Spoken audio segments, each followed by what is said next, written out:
नमस्कार, डेली 24 भारत देख रहे हैं आप। मैं हूं आपके साथ साहिल धूलिया। बुलेटिन की शुरुआत करेंगे। प्रधानमंत्री नरेंद्र मोदी अपने 3 देशों के दौरे के पहले चरण में इंडोनेशिया की राजधानी जकार्ता पहुंच गए। जकार्ता एयरपोर्ट पर उनका गर्मजोशी के साथ औपचारिक स्वागत किया गया। इस दौरान इंडोनेशिया सरकार के वरिष्ठ अधिकारियों और भारतीय समुदाय के प्रतिनिधियों ने प्रधानमंत्री का स्वागत किया। प्रधानमंत्री मोदी का ये दौरा भारत और इंडोनेशिया के बीच रणनीतिक, आर्थिक और सांस्कृतिक संबंधों को और मजबूत करने की दिशा में महत्वपूर्ण माना जा रहा है।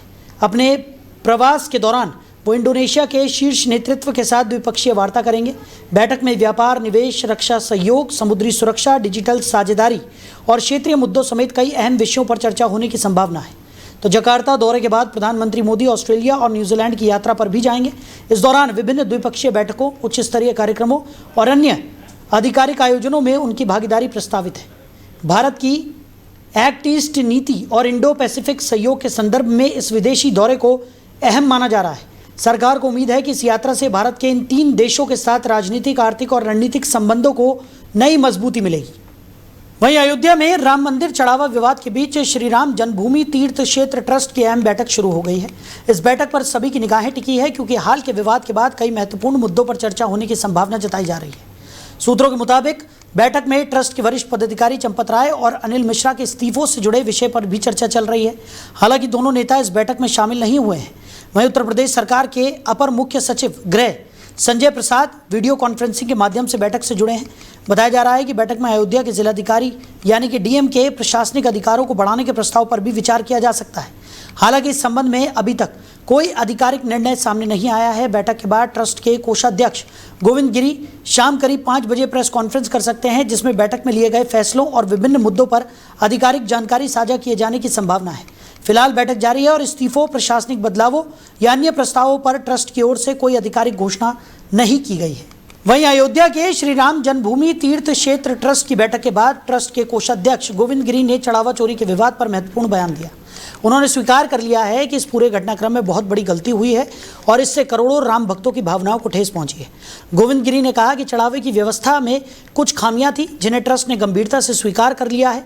उन्होंने कहा कि इस घटना से ट्रस्ट के सभी सदस्य आहत हैं और भविष्य में ऐसी स्थिति दोबारा न हो, इसके लिए व्यवस्था को और अधिक मजबूत और पारदर्शी बनाया जाएगा।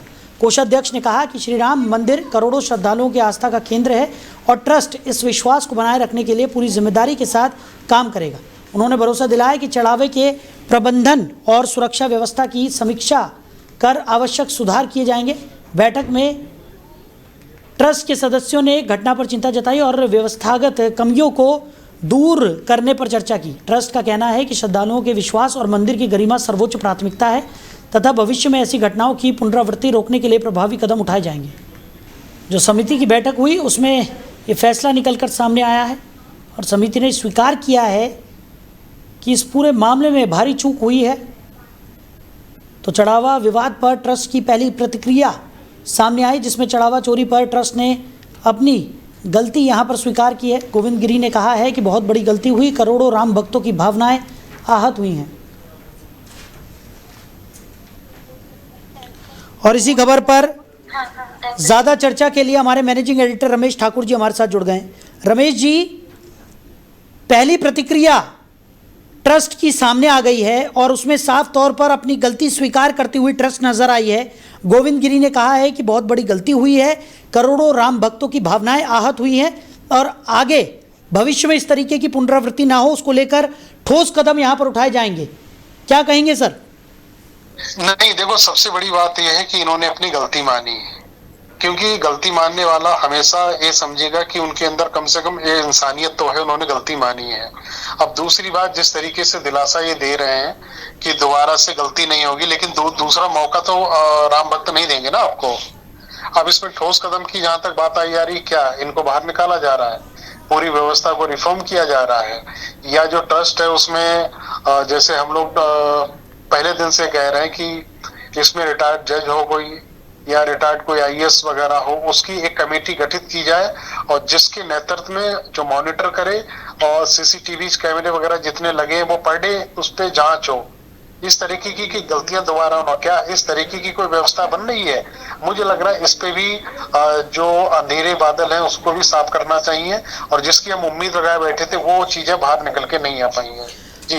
लेकिन जिस तरीके से ये पूरा मामला चल रहा था, सबकी नज़रें इस अहम बैठक पर टिकी हुई थी जो आज हुई है, और जिस तरीके से गोविंद गिरी महाराज का बयान सामने आया, उन्होंने साफ तौर पर ये कहा है कि ट्रस्ट की कहीं ना कहीं बहुत बड़ी गलती है, लोगों की भावनाएं भी आहत हुई हैं, लेकिन अब इसका खामियाजा क्या? क्योंकि सवाल ये खड़ा हो रहा है, जिस तरीके से चंपत राय की तरफ से और अनिल मिश्रा की तरफ से अपने इस्तीफे की पेशकश यहाँ पर की गई, उसके बाद उनके इस्तीफे को लेकर क्या कुछ निकलकर सामने आएगा, या आने वाले समय में जो एसआईटी जांच है उसको लेकर अब आगे जिन लोगों के नाम निकलकर सामने आएंगे उनके खिलाफ किस तरीके की कार्रवाई होगी?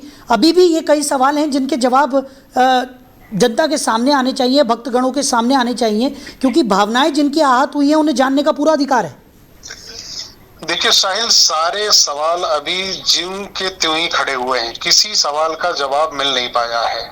अब एसआईटी जो जांच कर चुकी है, उसके बाद में पुलिस की जो जांच कर रही है, उसमें जो लोकल लोग ये कह रहे हैं कि वो आते हैं, ट्रस्ट के लोगों के साथ बात करते हैं और बंद कमरे में उसको चंपत राय बंसल अपने पास बुला लेते हैं। क्या बताते हैं क्या नहीं बताते हैं, कुल मिला के ऐसा लग रहा है कि चंपत राय बंसल जो बता रहे हैं उसी हिसाब से पुलिस काम कर रही है और किसी से मिल नहीं रहे, किसी से बात नहीं कर रहे।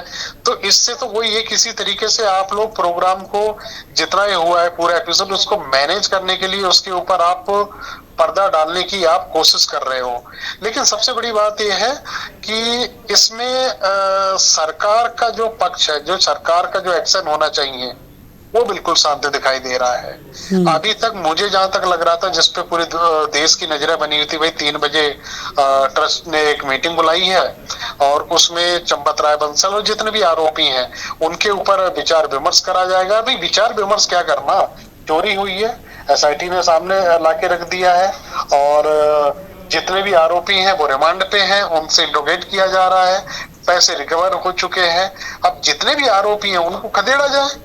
जो वहां की जनता और वहां की जितनी बार एसोसिएशन, जितने वकील हैं, वो ये मांग कर रहे हैं कि एफआईआर दर्ज हो, इनको बाहर खदेड़ा जाए। वो तो कुछ हो नहीं रहा है। अब जिस तरीके से आप अपनी गलती मान ली है, गलती मान लेने भर से ये सारा पाप थोड़ी धुल जाएगा। बिल्कुल, सबसे बड़ा सवाल ही यही है कि गलती मानने भर से काम नहीं चलने वाला है, क्योंकि करोड़ों लोग हैं जिनकी आस्था पर चोट हुई है। और जिस तरीके से ये पूरी कार्रवाई आगे बढ़ी है, एक तो कार्रवाई की गति बहुत धीमी रही, जिस तरीके से बार बार ये सवाल उठते रहे कि आखिर क्या वजह थी कि एफआईआर में जो मुख्य भूमिका में थे उन लोगों के नाम ही शामिल नहीं किए गए। उसके बाद एसआईटी की जांच पर भी सवाल खड़े हुए, और सबसे बड़ा सवाल तो ये है कि जो विपक्ष लगातार राम मंदिर के मुद्दे पर भारतीय जनता पार्टी को घेरता हुआ नजर आ रहा था, क्या वो अब शांत बैठेगा सिर्फ गलती मान लेने भर से? नहीं, बिल्कुल कोई शांत नहीं बैठेगा। भारतीय जनता पार्टी के लोग भी नाराज इस बात को लेके, बोले बेशक नहीं, लेकिन दबी जुबान से यही कह रहे हैं कि जो आरोपी हैं उनके ऊपर कड़ी से कड़ी उनको सजा दी जाए, विधिक तौर पे, कानून के तौर पे। लेकिन हो कुछ नहीं रहा। आप देखिएगा, जब 1 तारीख से मामला खुला है, जब अखिलेश यादव ने इसको एक्स पे डाला है, उसके 10-15 दिन के बाद में एसआईटी बनी है, बिना एफआईआर किए, बिना मुकदमे दर्ज हुए। तो घाल घपला और ये डामाडोल वाली स्थिति तो पहले दिन से बनी हुई है। अब उम्मीद ये थी कि भाई जब गिरफ्तारी हुई है, गिरफ्तारी के बाद में जो उनसे इंट्रोगेशन किया जा रहा है और वो लोग जो खुलासा कर रहे हैं साहिल जी, वो अगर मैं कहता हूं अगर पब्लिक में अगर बाहर आ जाए तो बवाला कट जाए, हंगामा कट जाए। उनकी बात को भी बाहर नहीं आने दे रहे हैं। और एसआईटी ने क्या अपनी रिपोर्ट में सरकार को सौंपी है वो भी पब्लिक डोमेन में नहीं आई है। तो जितने भी चीजें हैं वो सब समझ रहे हैं लोग, दुनिया समझ रही है कि इस चोरी पे जितने भी चोर हैं वो किस तरीके से इसके ऊपर पर्दा डाल रहे हैं। अरे भाई, जितने भी अयोध्या में चोरी की है, उनके आका, उनसे जुड़े हुए लोग, उनके पास सोसाइटी जा रही है, उन्हीं के बीच में जांच हो रही है, उन्हीं के सब में चीज हो रही है। ये अयोध्या के बाहर आके किसी भी चौराहे पे अगर ये बात करें आके ना, तो वहां की जनता इनको जवाब दे देगी कि जनता वहां पे इस कदर नाराज है जिसका अंदाजा आप नहीं लगा सकते हो। बिल्कुल, और ये नाराजगी जो है वो और ज़्यादा बढ़ती हुई यहाँ पर नज़र आ रही है, क्योंकि राम मंदिर को लेकर तमाम तरीके की बातें यहाँ पर सरकार की तरफ से भी की गई थी, और उसके बाद जो व्यवस्थाएं थी उनको लेकर ऐसा दिखाया गया था कि वर्ल्ड क्लास व्यवस्थाएं वहाँ पर देखने को मिलेंगी, अयोध्या का पूरा कायाकल्प हो जाएगा। लेकिन मंदिर के दान की ही रक्षा ना कर पाना एक बहुत बड़ा फेलियर इसे माना जा सकता है। और अब तो ट्रस्ट ने भी अपनी गलती यहाँ पर स्वीकार कर ली है, यानी कि इसमें कोई दो राय नहीं है कि एक बहुत बड़ा घपला यहाँ पर हुआ है, बंदरबाट हुआ है पैसों को लेकर, और विपक्ष जो आरोप लगा रहा था वो कहीं ना कहीं सही साबित होते हुए नजर आ रहे हैं। दूसरी तरफ कई वो लोग भी हैं जिन्होंने राम मंदिर के निर्माण में बेहद अहम भूमिका निभाई। कई लोगों के नाम आपको याद होंगे क्योंकि एक लंबा कार्यकाल आपका रहा है। विनय कटियार की मैं बात करूंगा, जो लगातार अपनी बेबाकी के लिए जाने जाते हैं और जिस तरीके से राम मंदिर के मुद्दे पर वो हमेशा अपनी बेबाकी से बात रखते हुए नजर आए हैं। उन्होंने अपनी बातें रखी हैं, चाहे वो सरकार के खिलाफ ही क्यों ना गए हों। लेकिन उन लोगों की उस संघर्ष का क्या और लोगों की आस्था का क्या?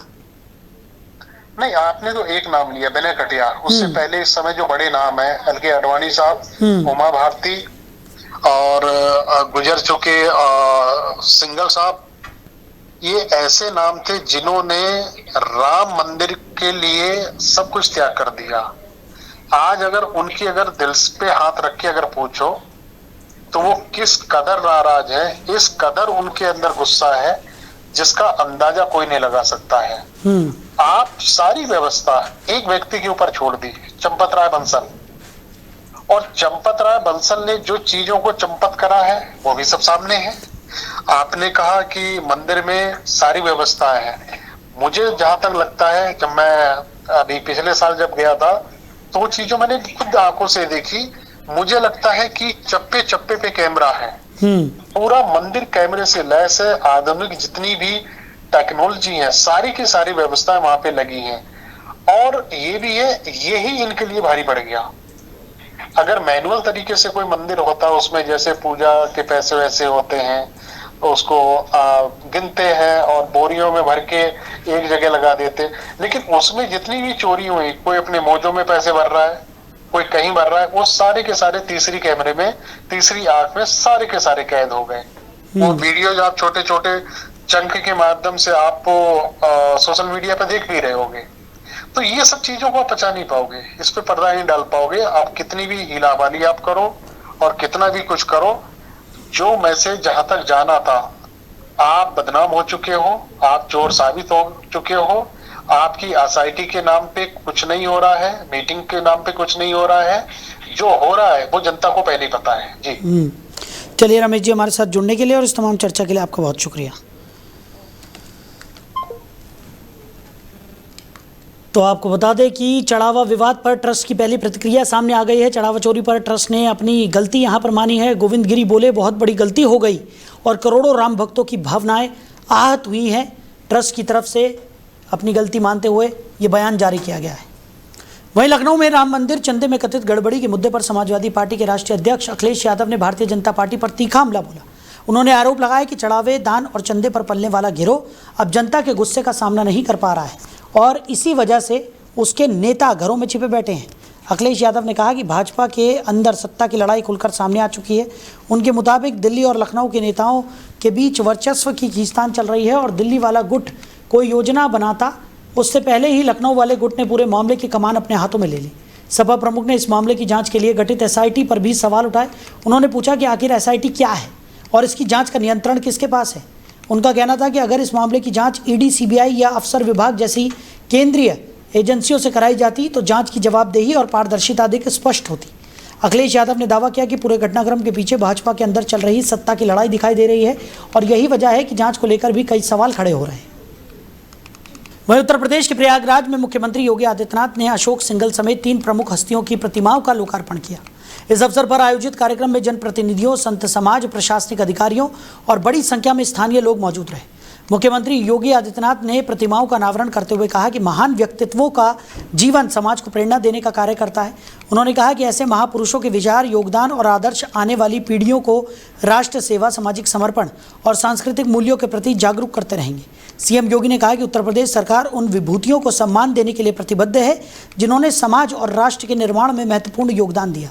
उन्होंने युवाओं से इन महान हस्तियों के जीवन से प्रेरणा लेकर राष्ट्र हित में कार्य करने का आह्वान किया। कार्यक्रम के दौरान विभिन्न जनप्रतिनिधियों और गणमान्य लोगों ने भी संबोधित किया और संबंधित हस्तियों के योगदान को याद किया। प्रतिमा लोकार्पण के बाद मुख्यमंत्री ने परिसर का निरीक्षण किया और उपस्थित लोगों से भी मुलाकात की।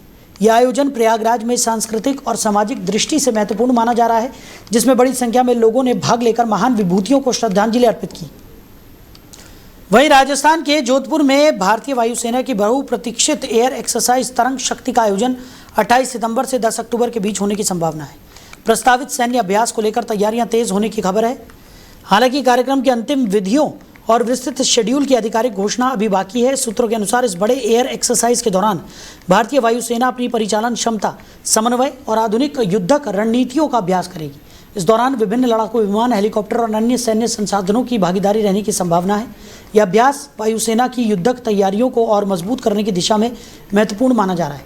जोधपुर एयरबेस भारतीय वायुसेना के प्रमुख राजनीतिक ठिकानों में से एक है, इसलिए इस अभ्यास के लिए इसे अहम केंद्र के रूप में देखा जा रहा है। अभ्यास के दौरान सुरक्षा व्यवस्था और हवाई गतिविधियों में भी बढ़ोतरी हो सकती है। फिलहाल ये प्रस्तावित कार्यक्रम है। भारतीय वायुसेना की ओर से अभ्यास की तिथियों, भाग लेने वाले देशों या संसाधनों को लेकर अभी कोई आधिकारिक विस्तृत घोषणा नहीं की गई है। अंतिम कार्यक्रम आधिकारिक पुष्टि के बाद ही स्पष्ट होगा। वहीं भारतीय सुरक्षा एजेंसियों ने पाकिस्तान की खुफिया एजेंसी से कथित तौर पर जुड़े एक आतंकी मॉड्यूल का खुलासा करते हुए 6 आरोपियों को गिरफ्तार किया है। प्रारंभिक जांच में आरोप है कि ये मॉड्यूल देश में आतंकी गतिविधियों को अंजाम देने और संवेदनशील सूचनाएं जुटाने के लिए सक्रिय था। जांच एजेंसियों के अनुसार गिरफ्तार किए गए आरोपियों से पूछताछ जारी है और उनके अन्य संभावित सहयोगियों तथा नेटवर्क के बारे में जानकारी जुटाई जा रही है। सुरक्षा एजेंसियां ये भी पता लगा रही हैं कि आरोपियों के संपर्क किन किन लोगों से थे और उन्हें कथित तौर पर किस प्रकार के निर्देश मिल रहे थे। कार्रवाई के दौरान आरोपियों के कब्जे से कुछ इलेक्ट्रॉनिक उपकरण और अन्य संदिग्ध सामग्री भी बरामद किए जाने की जानकारी सामने आई है, जिनकी फॉरेंसिक जांच कराई जा रही है। अधिकारियों का कहना है कि जांच पूरी होने के बाद पूरे नेटवर्क और उसकी गतिविधियों की विस्तृत जानकारी साझा की जाएगी। फिलहाल एजेंसियां इस मामले को राष्ट्रीय सुरक्षा से जुड़ा गंभीर मामला मानते हुए सभी पहलुओं की जांच कर रही हैं। गिरफ्तारी आरोपों के आधार पर हुई है और मामले की जांच जारी है। अंतिम निष्कर्ष अदालत में पेश साक्ष्यों और जांच पूरी होने के बाद ही स्पष्ट होगा।